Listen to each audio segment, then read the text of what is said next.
오늘 말씀 Today's Scripture Isaiah chapter 1 verse 16 to 20 우리 함께 한번 읽어보겠습니다. 16절에서 20절 말씀 우리 한 목소리로 천천히 합독합니다. 시작. 너희는 스스로 씻으며 스스로 깨끗하게 하여 내 목전에서 너희 악한 행실을 버리며 행악을 그치고 선행을 배우며 정의를 구하며 학대받는 자를 도와주고 고아를 위하여 신원하며 과부를 위하여 변호하라 하셨느니라. 여호와께서 말씀하시되 오라 우리가 서로 변론하자. 너희의 죄가 주홍 같을지라도 눈과 같이 희어질 것이요 진홍같이 붉을지라도 양털같이 희게 되리라. 너희가 즐겨 순종하면 땅의 아름다운 소산을 먹을 것이요 너희가 거절하여 배반하면 칼에 삼켜지리라. 여호와의 입의 말씀이니라. 아멘. 아멘. 예, 우리 새롭게 이사야서 말씀을 묵상합니다. 우리 엊그제부터 맥체인 성경 읽기도 이사야서를 시작하고 있는데요. 제가 이사야서를 설교한 지가 좀 오래된 것 같아요. 아마도 15년이 넘은 것 같습니다. 달라스에서 교회를 개척하던 초기에 아마 지금으로부터 19년, 18년 전에 이제 이사야서를 설교한 기억이 납니다. 여러분 아시지만 이사야서는 성경에 있는 총 17권의 예언서 중에서 가장 먼저 나오는 말씀입니다. 이사야서가 총 몇 장으로 되어 있어요? 66장으로 되어 있습니다. 성경은 총 몇 권으로 되어 있어요? 66권으로 되어 있습니다. 똑같습니다. 이사야서도 66장, 성경도 66권입니다. 좀 화면에 흐릿하게 나옵니다만은 성경 66권 중에서 구약 성경이 39권입니다. Old Testament 39 books. New Testament 27 books. 그런데 마찬가지로요, 이사야도 똑같습니다. 전반부가 39 chapters, 후반부가 27 chapters. 그러니까 서로 이렇게 구분이 되어 있어요. 그리고 내용이 또 비슷합니다. 구약 성경은 여러분이 아시다시피 인간의 죄와 타락, 또 하나님의 구원과 심판을 기록하고 있지 않습니까? 그런데 이사야서 앞에 39장도요 똑같습니다. 인간의 죄와 하나님의 심판, 또 훈련 이런 것들이 기록이 되어 있습니다. 신약 성경에는 우리의 구원에 대한 메시지가 기록이 되어 있지요. 하나님의 용서의 사랑에 대해서 기록하고 있습니다. 위로의 메시지가 기록이 되어 있습니다. 마찬가지로 이사야서 마지막 27장 27 챕터는 그 내용이 비슷합니다. 소망을 담고 있는 메시지가 기록이 되어 있고 희망을 담는 메시지가 기록이 되어 있습니다. 그래서 작은 성경이 이사야 안에 있다. 이렇게 신학자들은 이야기하기도 합니다. 선지자 이사야가 기록한 말씀입니다. 선지자 이사야가 남유다에서 활동하던 60여 년의 시대는 국제정세가 마치 폭풍우가 휘몰아치듯 그런 급격한 변화의 시대였습니다. 여러분 지도를 통해서 한번 잠시 보면은요, 이 가운데에 조그맣게 파란 점선으로 되어 있는 유다가 그쪽에 있습니다. 그 위에는 아수르 제국이라는 큰 강대국이 있어요. 그때 BC 744년 아수르의 디글렛 빌레셋은 이제 아수르를 계속 이 서쪽으로 해서 화살표가 있는 대로 땅을 넓히는 서진 정책을 펼쳤습니다. 그래서 이 가나안이 위협을 받게 되는 것이죠. 그리고 애굽에서는요, 사바카가 BC 715년에 전 애굽을 통일하고 아수르와 대적하고 있었습니다. 남유다는 이 애굽과 아수르의 샌드위치가 되어서 아주 이 격동의 세월을 보내고 있었던 시기입니다. 여러분, 오늘날도 각 나라가 어디 두 진영에 막 이렇게 갈등을 하고 있지 않습니까? 한쪽은 보수 진영이고 한쪽은 진보 진영입니다. 우리나라도 예외가 아니죠. 미국도 예외가 아닙니다. 이 보수와 진보가 온 국민들이 두 편이 되어가지고 갈등하고 있는 시대입니다. 유다도 그러한 갈등을 겪고 있었습니다. 한쪽은 아수르파고 한쪽은 애굽파고. 그 시대의 유다 백성들은 하나님의 선민이었지만 하나님을 의지하지 않았습니다. 강대국들을 의지한 거예요. 오늘날 현실과 똑같습니다. 하나님보다도 눈에 보이는 나라의 권력, 정권을 더 의지하는 시대였습니다. 여러분, 이런 시대에 선지자 이사야가 말씀을 선포한다는 것이 쉬웠을까요? 그렇지 않습니다. 너무나 말씀을 전한다는 것이 힘든 시기였습니다. 이사야 선지자는 이런 시대에 하나님께 부름을 받고 순교적인 자세로 하나님의 백성들에게 회개의 메시지를 선포하는 것이, 희망의 메시지를 선포하는 것이 바로 이사야서입니다. 여러분, 이사야서는 1장부터 하나님의 심판의 메시지가 기록이 되어 있습니다. 하나님의 경고의 말씀이 기록이 되어 있습니다. 특별히 1장 2절을 보시면 여호와께서 말씀하시기를 내가 자식을 양육하였거늘 그들이 나를 거역하였도다. 그렇게 기록합니다. 하나님의 백성들을 바라보시며 한탄하시는 하나님의 말씀을 이사야 선지자는 선포하고 있는 것입니다. 여러분, 3절에 보시면 더욱더 탄식하시는 하나님의 모습을 기록을 합니다. 여러분, 이사야서 1장 3절 한번 함께 읽어볼까요? 세번역 성경으로 기록을 합니다. 세번역 성경으로 시작. 소도 제 임자를 알고 나귀도 주인이 저를 어떻게 먹여 키우는지 알건만은 이스라엘은 알지 못하고 나의 백성은 깨닫지 못하는구나. 이것이 하나님의 심정이었어요. 여러분, 하나님의 자녀들을 소와 나귀로 비교하면서 짐승만도 못한 자녀들을 놓고 한탄하는 하나님의 마음을 담고 있는 것입니다. 여러분, 하나님의 상심이 얼마나 크셨을까요? 여러분, 이뿐이 아닙니다. 이사야서 1장 11절을 보시면 하나님은 계속하여 이스라엘을 향하여 너희의 수많은 재물이 내게 무슨 소용이 있느냐, 그러면서도 복을 받기 위해서 막 재물을 갖다 하나님 앞에 놓는 거예요. 하나님께 감사해서 드리는 게 아니라 더 큰 축복을 받기 위해서 재물을 갖다 쌓는 거예요. 하나님은 그러한 재물들이 역겹다고 하십니다. 또 15절에는 너희가 손을 들고 기도해도 내가 듣지 않을 것이라, 이렇게 말씀하십니다. 너희가 많이 기도할지라도 내가 듣지 아니하리니 이는 너희 손에 피가 가득하니라. 하나님 앞에서는 믿음 있는 척 하지만 세상에 나가서는 연약한 자들을 핍박한다는 거예요. 이웃들을 돌보지 않는 거예요. 자기 욕심을 채우며 사는 하나님의 백성들의 모습을 하나님은 신랄하게 이사야 선지자를 통해서 지적하고 있는 것입니다.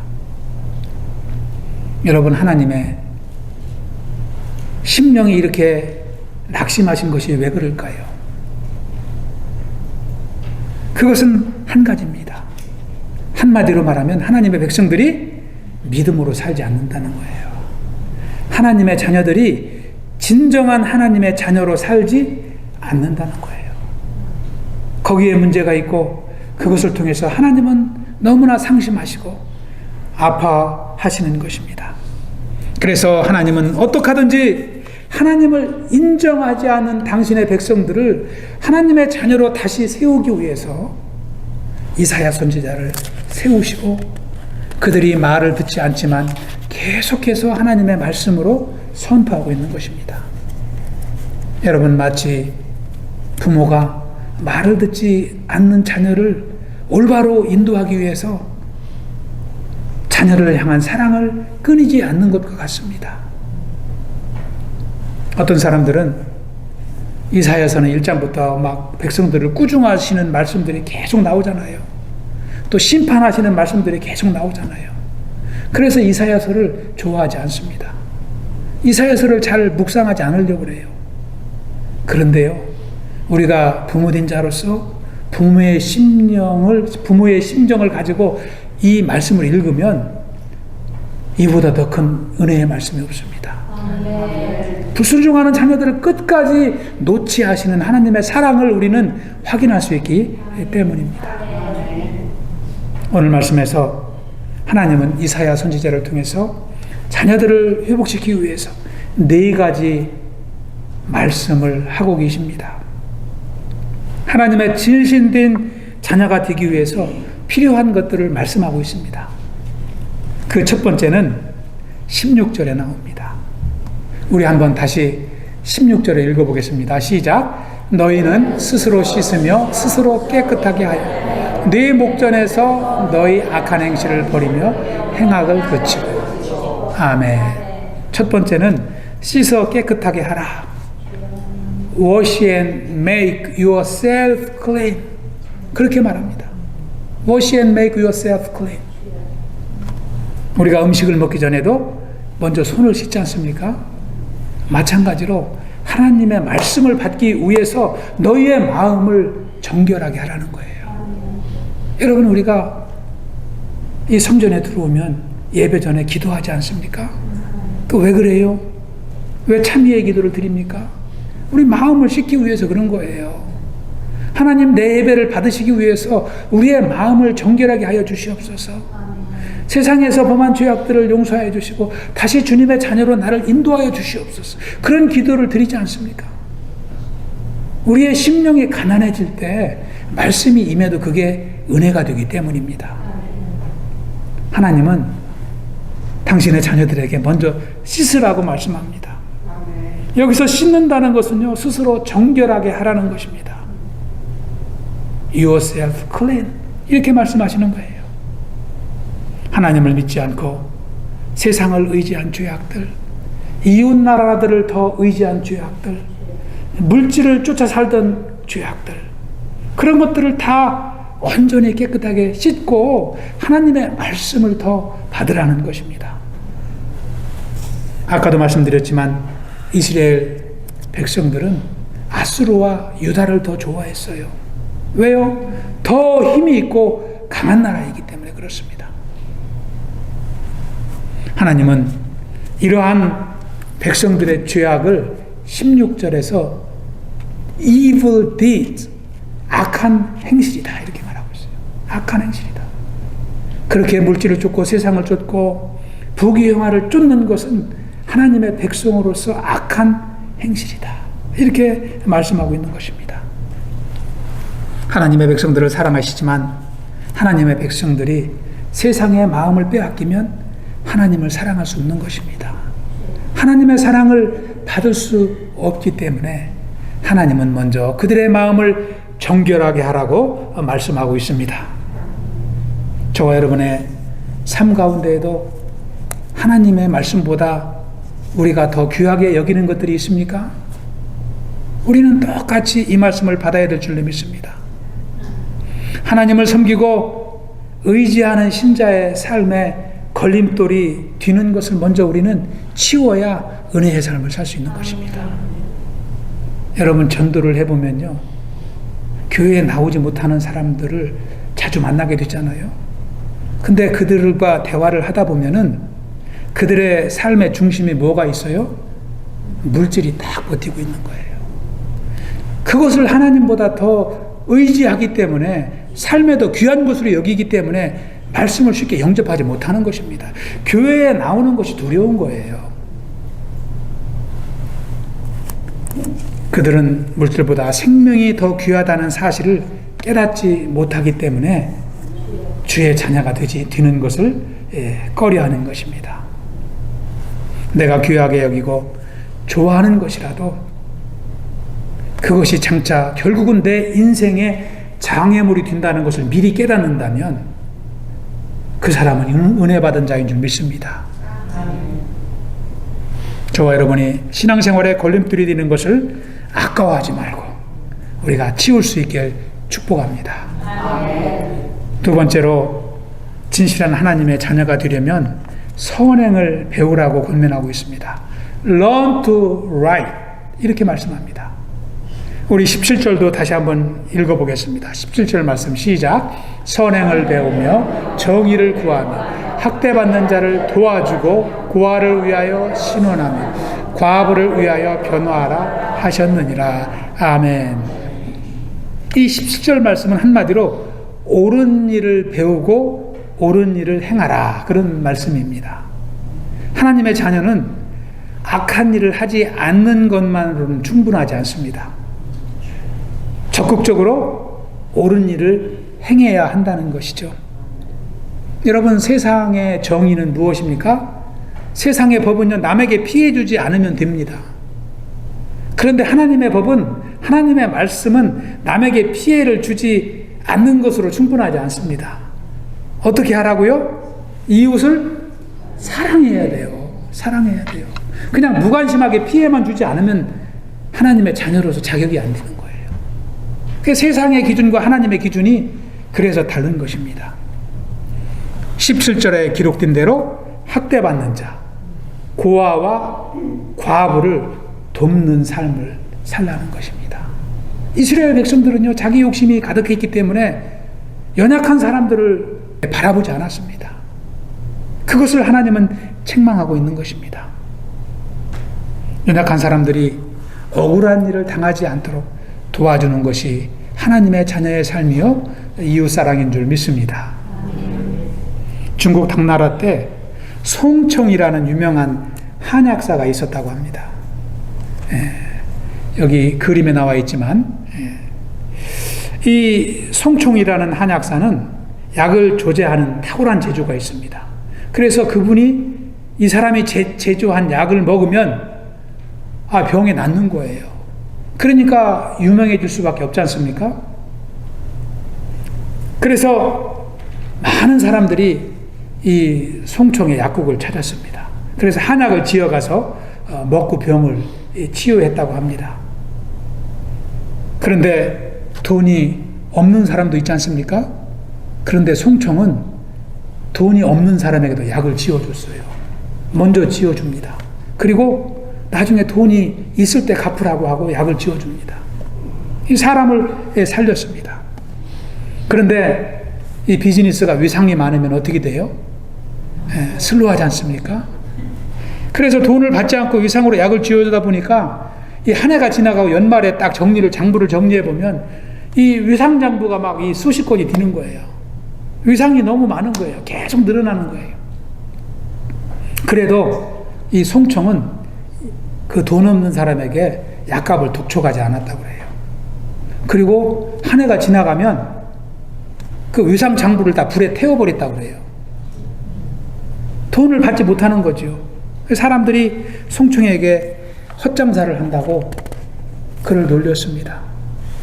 그리고 실질적으로 위상으로 가져간 사람들 중에 많은 사람들이 위상값을 갚지 않는 거예요. 계속 돈이 없기 때문이겠죠. 그런데도 놀라운 사실은 이 송청은 이 약국으로 인해서 망하지 않고 큰 부자가 되었다고 그래요. 그래서 그 이유를 물어보니까 돈을 떼먹는 사람도 많지만 간혹가다 위상으로 가져갔다가 병을 치유받고 또 성공해서 송청에게 약값을 몇 배로 갚는 사람들이 많았다고 그래요. 그래서 결국 전체적으로 계산을 따져보니까 비즈니스가 더 부자가 부하게 된 거예요. 여러분, 우리가 세상을 살아보지만 우리가 욕심낸다고 해서 부자가 됩니까? 될 수도 있지만 안 될 수도 있잖아요. 그렇잖아요. 우리가 욕심을 내도 세상 것이 내 것이 되지 않고 욕심을 내지 않아도 내 것이 될 때가 있어요. 우리는 살면서 그것을 경험합니다. 특히 물질이 그렇습니다. 그것을 생각해 보면 물질은 내 것이 아니라 누구의 것이에요? 하나님의 것이기 때문에 그렇습니다. 그래서 우리가 욕심낸다고 세상 것이 내 마음대로 되지 않습니다. 물론 많이 누린다 하더라도 욕심을 버리지 아니하면요, 그거 누리지 못하고 고생만 하다 떠나가는 것입니다. 그것이 인생입니다. 여러분 잘 아시는 말씀 잠언 11장 24절을 보시면 우리 합독합니다. 시작. 흩어 구제하여도 더욱 부하게 되는 일이 있나니 과도히 아껴도 가난하게 될 뿐이니라. 아멘. 구제해도 부자가 될 수 있고 아끼고 아껴도 가난하게 될 수 있다는 거예요. 하나님이 주인이라는 것입니다. 이 땅의 모든 인생은 그래서 하나님의 복을 받아야 행복한 줄 믿습니다. 그 진짜 부자는 마음이 부자가 부자인 줄 믿습니다. 저와 여러분이 믿음으로 이제 살아갈 수 있길 축원합니다. 세 번째로 진실한 하나님의 자녀가 되기 위해서는 관계를 회복하라고 말씀하고 있습니다. Restore your relationship with God. 하나님과의 관계를 회복해야만이 진정한 하나님의 자녀로 살아갈 수 있다는 것입니다. 여러분 부모와 자녀 간에도 이 혈육의 관계로 이어지지 않았습니까? 관계가 다 있는 것입니다. 그런데요, 부모와 자녀의 관계와 하나님과 우리와의 관계는 다릅니다. 부모와 자녀의 관계는요, 자녀가 불효를 해도 자녀예요. 관계가 끊어지지 않습니다. 그리고 자녀가 믿음이 없어도 자녀가 내 자녀이지요. 그런데 하나님의 관계는 그렇지 않습니다. 하나님의 관계는 영적 관계이기 때문에 하나님께 불순종하면 하나님의 자녀가 아닌 거예요. 믿음이 없으면 하나님의 자녀가 지속될 수가 없습니다. 영적 관계는 끊어지는 것입니다. 그래서 우리가 진정한 하나님의 자녀가 되기 위해서는 하나님과의 믿음의 관계성을 리스토어, 회복시켜야 되는 것입니다. 그것을 말씀하고 있습니다. 어떻게 회복시킬 수 있습니까? 우리 18절을 한번 합독해 보겠습니다. 18절 말씀 시작. 여호와께서 말씀하시되 오라 우리가 서로 변론하자. 우리의 죄가 주홍 같을지라도 눈과 같이 희어질 것이요 진홍같이 붉을지라도 양털같이 희게 되리라. 아멘.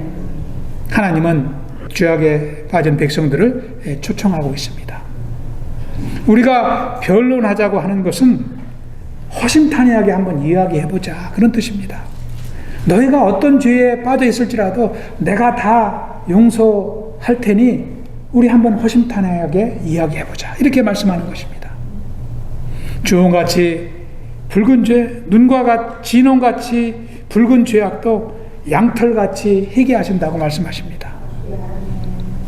이 붉은색은요, 죄를 상징합니다. 이 성경에서 붉은색은 죄를 상징합니다.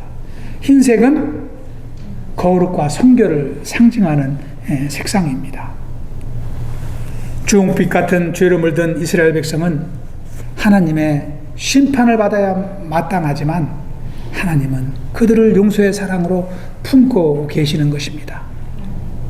여러분, 저와 여러분이 마찬가지로 이러한 가운데 용서받은 하나님의 자녀인 줄 믿습니다. 할렐루야. 누가 우리를 죄에서 건져줄 수 있을까요? 세상에 아무리 마음이 착한 재판관이라도 우리를 죄에서 용서해 줄 수는 없습니다. 오직 하나님의 은혜입니다. 우리가 이것을 알면 하나님을 찬양하지 않을 수 없는 줄 믿습니다. 우리가 이 은혜를 깨닫게 될 때 다른 영혼들을 정죄하기보다는 품어주고 또 도와주는 주의 백성으로 살아가게 될 줄로 믿습니다. 우리 교회는 하나님의 용서의 사랑을 입은 성도들로 가득한 교회인 줄 믿습니다. 저와 여러분이 이 사랑을 나누며 또 세상을 변화시키는 귀한 백성으로 쓰임받기를 축원합니다.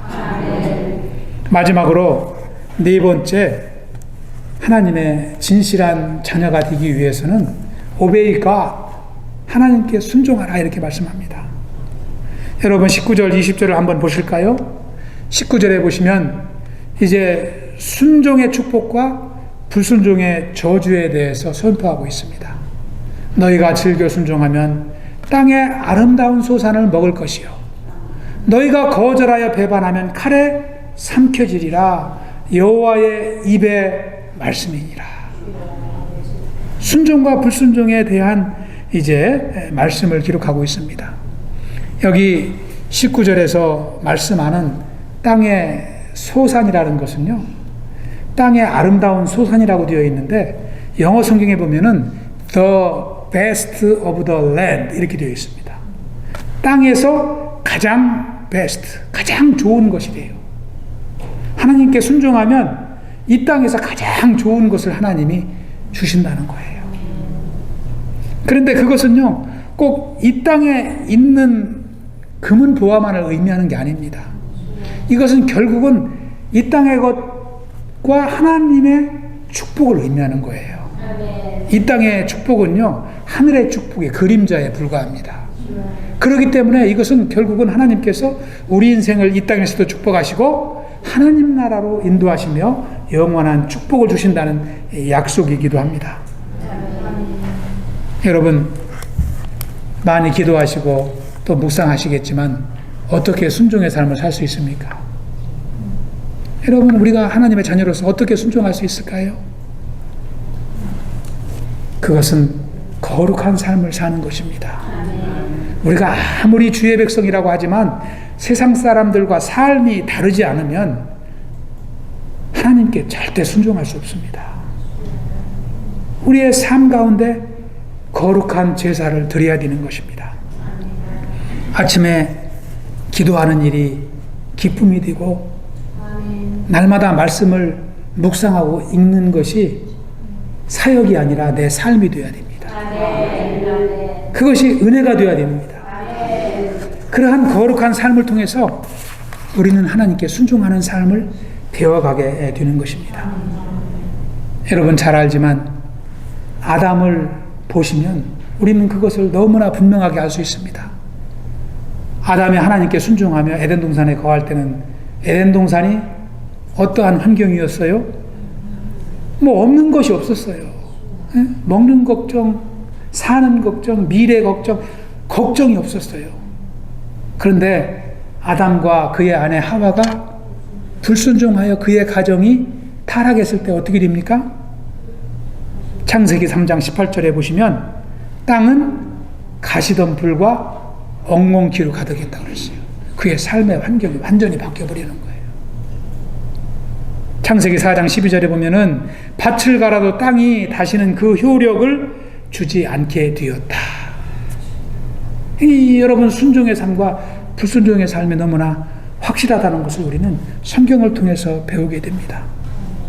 우리가 순종하는 것이 힘들지만 때로는 고난의 길을 가야 되지만 그 순종이 바로 우리를 하나님의 축복으로 인도하는 끈이라는 것을 확신할 때 우리는 순종할 수 있는 줄 믿습니다.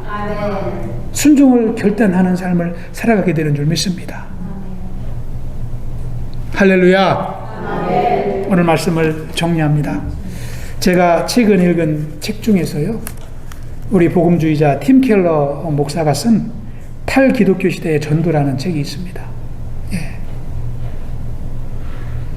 이 팀 켈러는 이 책에서 오늘날은 복음을 전하는 일이 무척 힘든 시대다 이렇게 서두를 시작하고 있어요. 복음을 전하는 일이 너무나 힘들다는 거예요. 여러분도 그렇게 생각하십니까? 예. 여러분 전도해 보시면 너무나 힘들어요.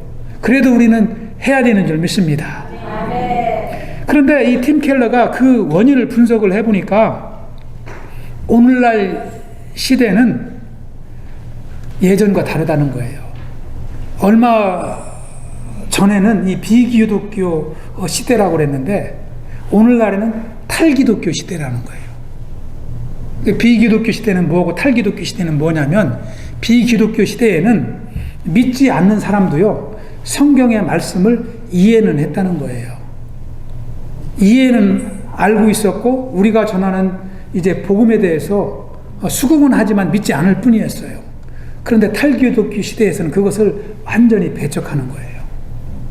하나님의 초월성, 성경의 초월적인 사건을 전혀 마음에 두지 않는 것입니다.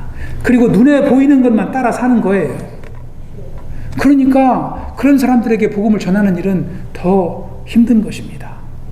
그렇게 이 팀 켈러는 분석하고 있습니다.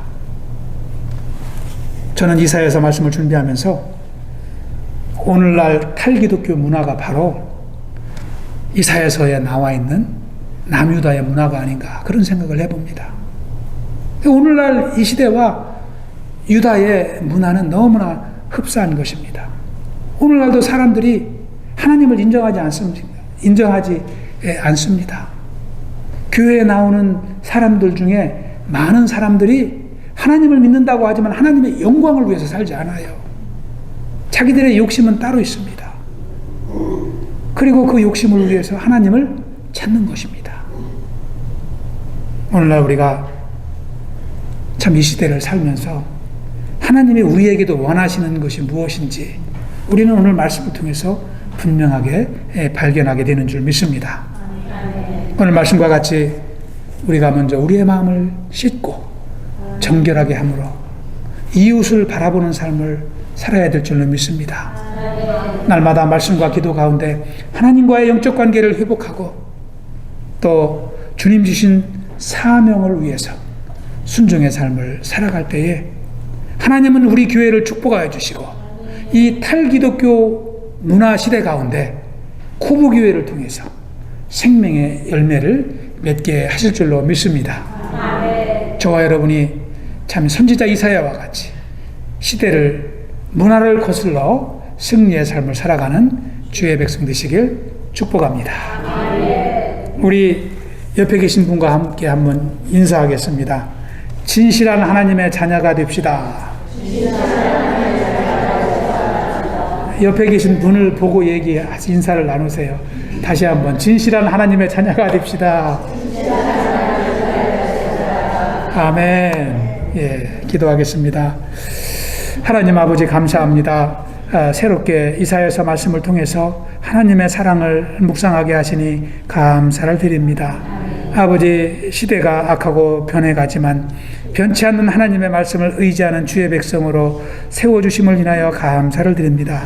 특별히 코브 믿음의 공동체를 통하여 시대를 거슬러 하나님의 말씀에 순종하며 승리하는 삶을 살아갈 수 있도록 축복하여 주시옵소서. 하나님의 복음을 들고 담대하게 선포하는 주의 일꾼들로 충만케 하여 주시옵소서. 감사하오며 예수님 이름으로 기도하옵나이다. 아멘.